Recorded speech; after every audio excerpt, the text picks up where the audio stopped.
This piece of contextual storytelling, I think, is very useful for those of us on our own, filming, vlogging, and capturing stories, but we're the only one really doing most of the work. And it often happens like that with myself. This particular story happened was again Paul. You've seen him in the previous video. As part of our low impact camp, we even put our bedrolls on the track itself. We had wild camped. We decided not to set up tents or anything. We would lie on the desert floor. And if you've never done that, it's such an amazing experience in the African, any desert really, and just lie under the stars on the ground. On the ground, not on a roof tent, on the ground. There's a connection with, anyway, I digress. I wake up, now I've got the camera next to me because I know that something could happen in the middle of the night.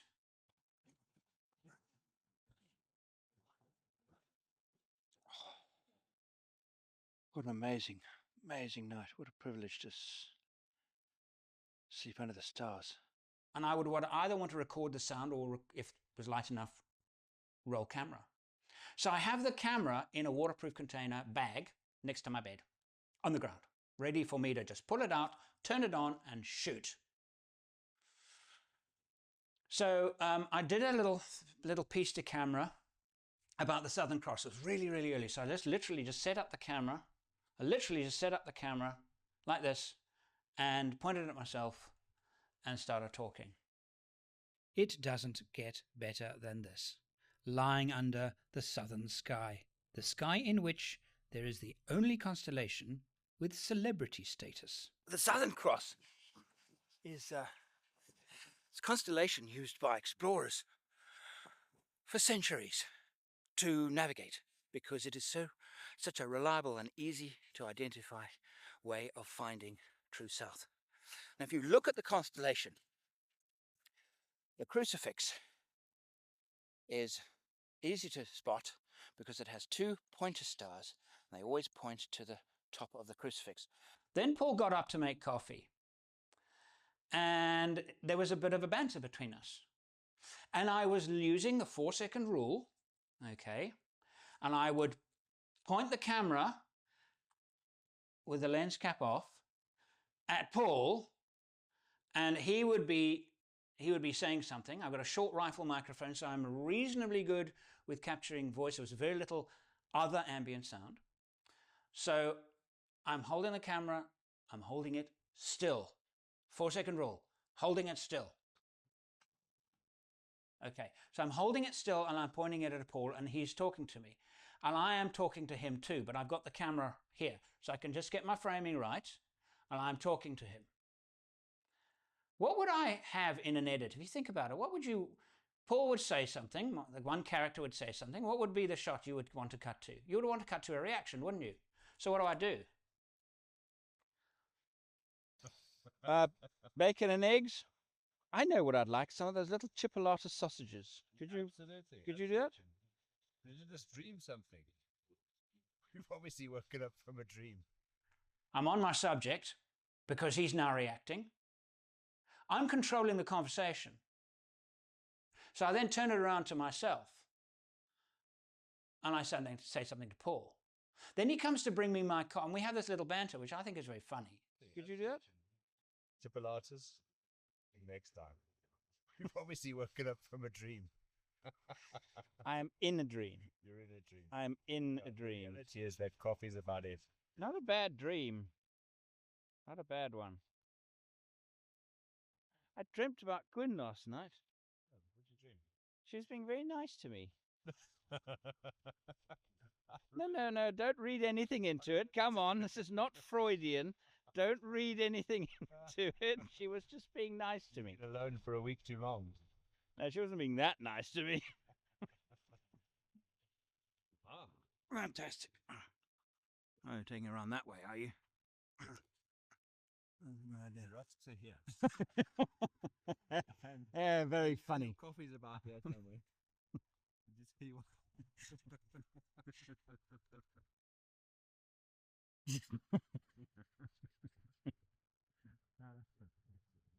Genuine. It's genuine. It's not scripted or set up. It's genuine. That's why this little technique is so, but you're editing, but I'm busy editing in my head. I'd like a shot now here. Oh, Paul's starting to move with the coffee. So I swing the camera around and then I hold it still. I hold it still. I hold it absolutely still. And then Paul now moves with the coffee next to me, and then I pan with him, nice and smooth, nice and smooth, nice and smooth. Okay? And he does his little thing about putting it far away from me. I swung the camera around and I pointed at myself.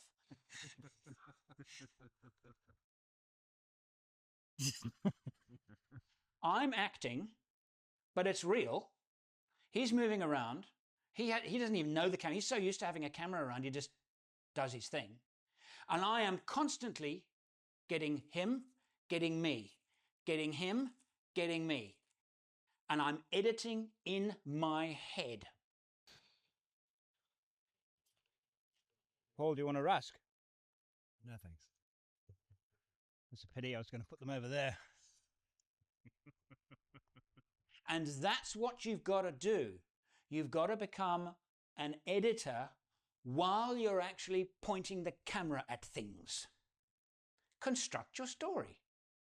Gee, a wide shot would be good right here. Get a wide shot. 4-second rule. Use the 4-second rule, because every time you do change angles with the camera, you'll get a usable shot. If you don't use the 4-second rule, you will think that it's been running for 4 seconds, and it's probably not. It's very common to shoot a shot that is far too short, and that's difficult to use. So minimum 4 seconds. Remember, it's a minimum 4 seconds, not maximum, and not every shot has to be 4 seconds. That's the minimum.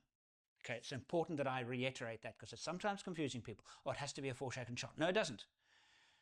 Don't let it be less than 4 seconds, is what I'm saying. And keep the camera still is so important. If the subject is moving, then fine pan or tilt with the subject. Otherwise, the camera is absolutely still. All right.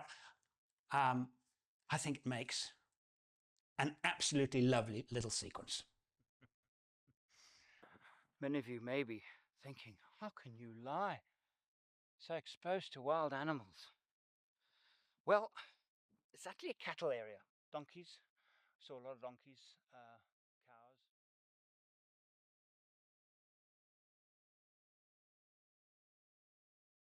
Hello everybody. Today we're going to talk about B-roll. B-roll, for those of you that don't know, is the also-ran footage that supports the narrative.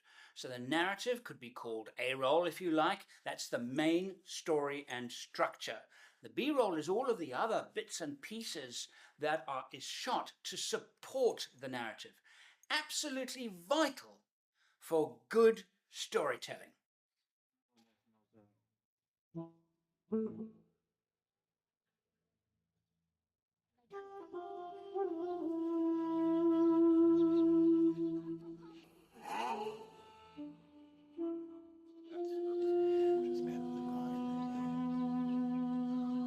That introduction sequence, it's one of my favorites actually, that I've done, introduces a motoring show. We took a vehicle through the deserts of Oman, and it was the first time that I had shot in that interesting country, and I wanted to demonstrate to the viewer straight off that it was A, about motoring, B, we were in an Arabian country, and wanted to present to the audience the flavors of the Orient. This is Dubai, with its spirited combination of the ultra-modern and a past as old as human history itself. I'm here by invitation. The brief is bring your toothbrush and your driver's license, and we will look after everything else. And come and drive something amazing in an astounding place. That was good enough for me. What they didn't tell me was what vehicle would they give me to drive. And I remember we were actually, at the time, we had been shooting a lot during the day in the city, and those shots actually occur a little later in the film. And it was getting late in the afternoon, and we had our guide had been suggested a restaurant. We were going to have some local cuisine, and I saw on the beach a little bit of a distance, guys on the camels, and there were tourists around, but there were camels, and the sun was going down. I thought, camel sun. You must remember that mostly B-roll is shot on the hoof. It's just, you see it, and you just, and you keep your eyes open, you go and find it. And at that time, of course, when seeing the opportunity and seeing the sun and seeing the camels, I had no idea where that footage would appear in the film. Don't think it has to have a place in your head and a place in the film for you not to need it. B-roll is the essence of good storytelling, because it means that you can have, if you need to have a narrator explaining something, you have footage for that. If you have somebody talking to camera and you want to keep it short, because lots of face to camera can be tedious, much better to show than tell. That's a principle of storytelling. It's much better to show something than tell something. If you can do both with narration and B-roll, wow, that's the way to do it. And this demonstrates very, very nicely how well the B-roll worked. There are 2 shots in there that are A-roll, were actually shot as part of the main shoot, and those were the vehicle shots, because we went later to go and collect a vehicle, and I wanted to get a whole lot of different vehicle shots, and then finally we have our vehicle delivered to us. That's not really B-roll, or there is a bit of a grey area, obviously, but the fact is that those shots were used in this sequence because it's a motoring show. So the opening sequence had to say, interesting country, interesting place, Middle East, it's about cars. And that's what that opening does. And as you can see, it's mostly B-roll. Little later on in the film, I'm taken down through a market. Now the market again was, the market scene was, we decided to go to the market because it was more local flavor. It's not really part of the motoring story, it's part of the local flavor story. And I had a guide, and you'll see some very obvious B-roll shots. Take a look. This is my host, Sean Mayer. A bit of a surprise. South African, expat, been living here for well over a decade. And he's taken over as director, producer, doing a good job at it too. So I see there are 2. There's the top and then there's the scarf. So actually, it's the same, right? So this is Saudi, typically, and this is Jordanian with the tassels at the bottom. So typically, you'd only be wearing the one, and in a sandstorm, you would cover up the face. We spent a day filming in Dubai, a couple of little sequences. Again, many of them were not scripted. We had some ideas for them before we went in. And then, of course, this kind of filming is wonderful because things are just kind of present themselves, and one has to take advantage of them while you're actually shooting. So B-roll is very much it's got to be constantly running in your head. And as a director, cameraman, camera person, you're always looking for those bits of detail to puff up, pump up, embellish the story. That's what B-roll is very, very good at. In this sequence, I was now waiting for the vehicle to arrive, and I wanted to build up a little bit of tension in the story because I didn't know what it was going to be.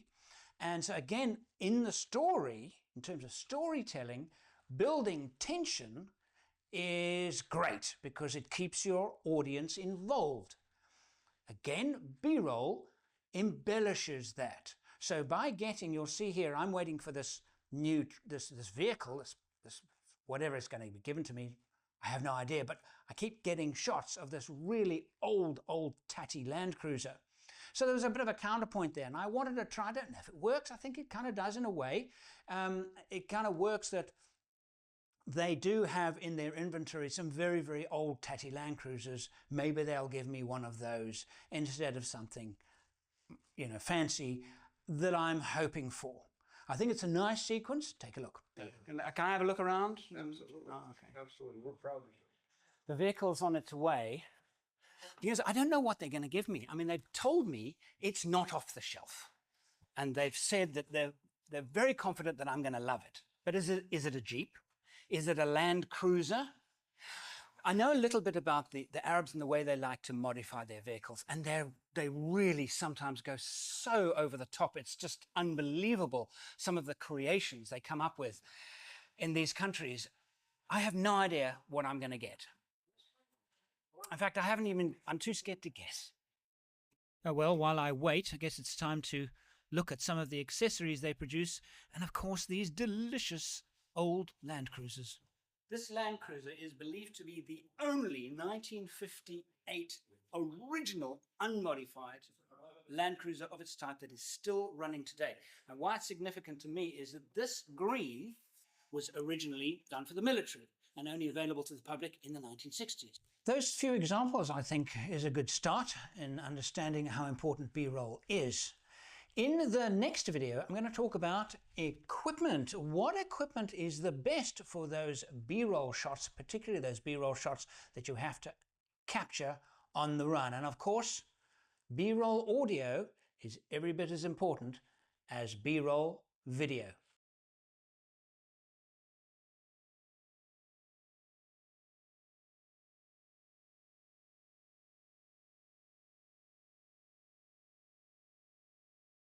In this video, I'm going to give more examples of where I felt that the B-roll footage that I have used in my programs have really made the difference.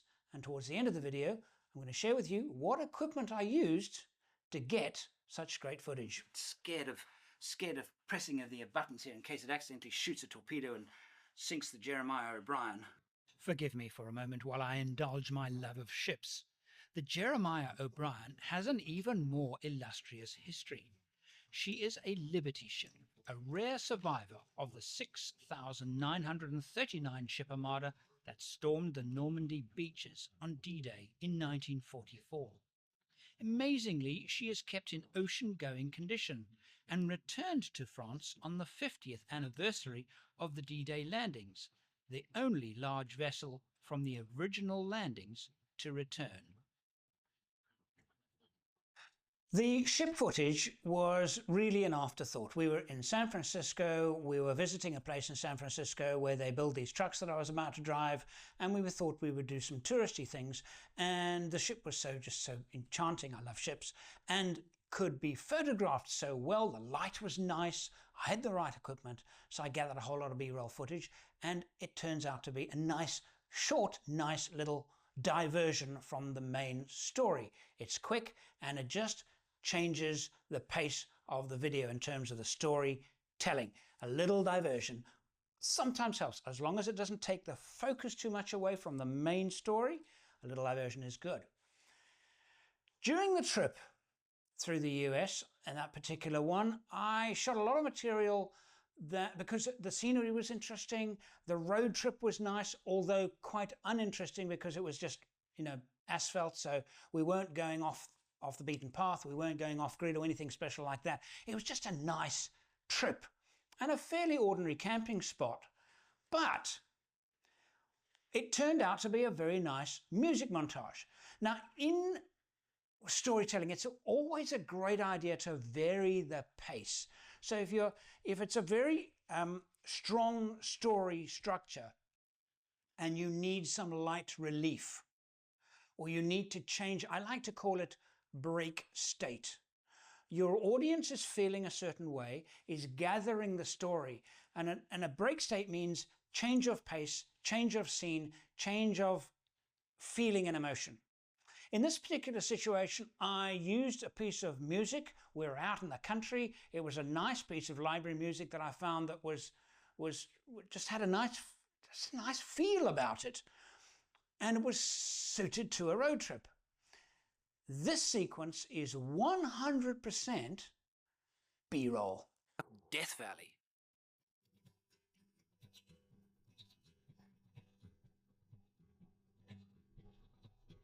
Down every golden road, paved and fallen souls, people strive and struggle for their dream. It's a sordid, sour game, fools and foul are all in play. Fix us in, we're heading up this stream. When you're broken down, far away, forsaken towns, wearied by the weak link in your chain. One whimper or a sound, better days are surely crowned. Better hold your hope, hold tighter on the rein. Under skies full of fire, burning embers fall instead of rain. See me there, I aspire, hanging on though all my feeling vain. Well, listen, we are thrown with the fabled tales of old. Bow your heads, get on your knees and pray, while calling out his name. Turn his sin and soul for sins. You know, trouble's sure to find a man cause pain. In this example, the B-roll footage is actually used as an opening music montage to a new episode.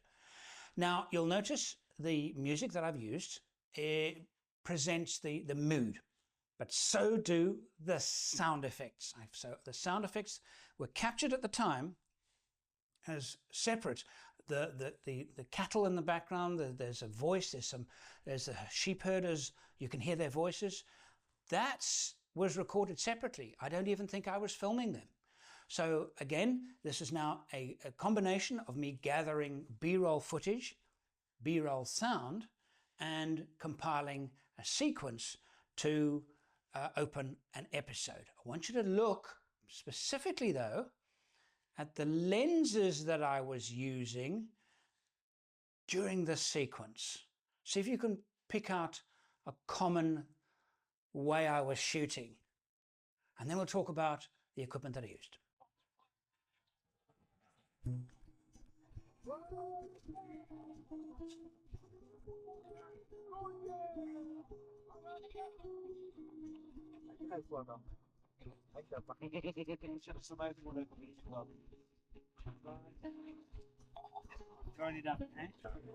Might have been a room call.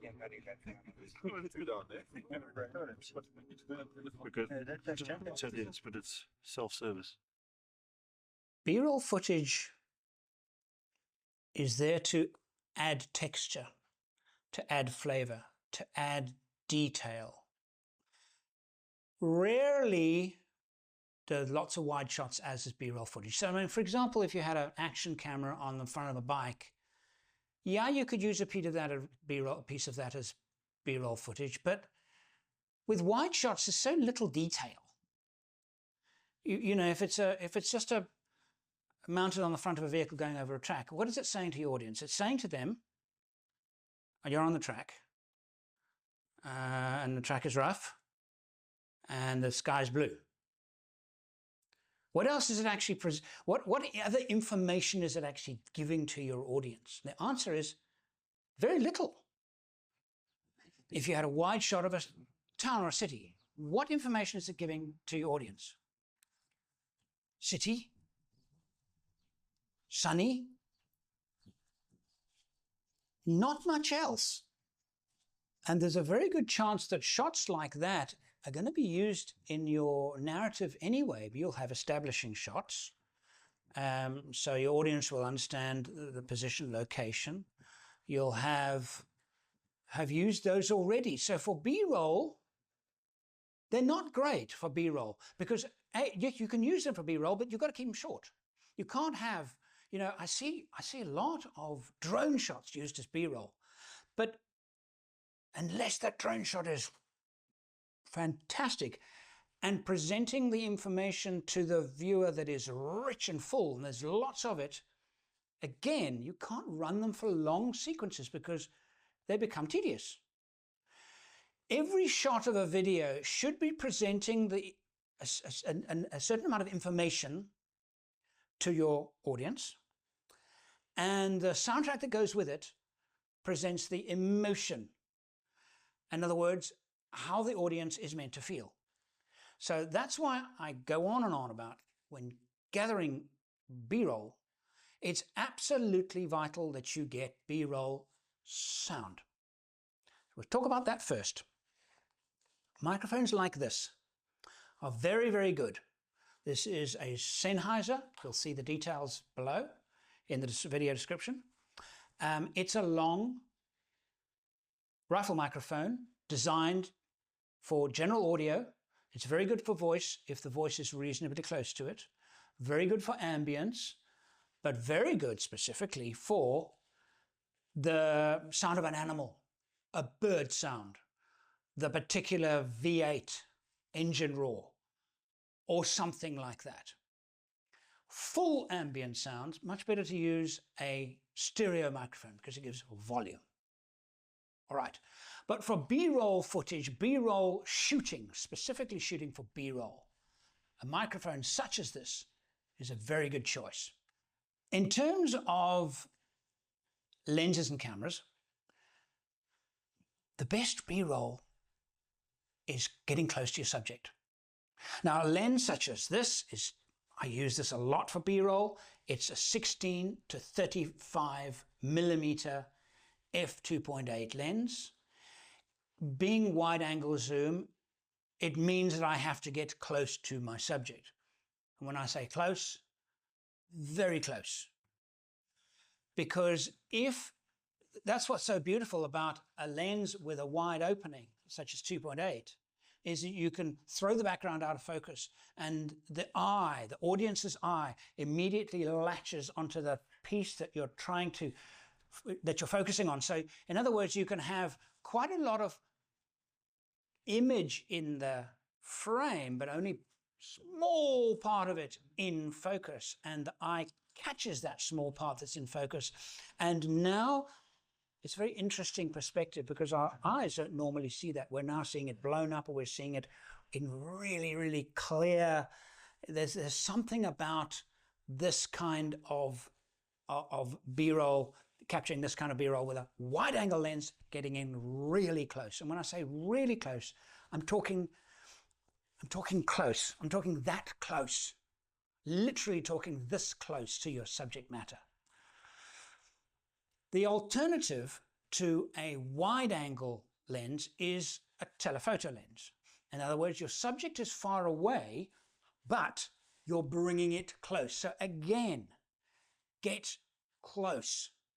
So you might not be this close because obviously telephoto lens, you're magnifying the image. But what I'm saying is fill the frame, make it rich. Again, using large apertures mean that you can separate the focus where your subject matter is in focus and the background is out of focus. The effect of that on your audience is that your audience homes in on a very simple image. Because if you think about a wide image, there's lots of data.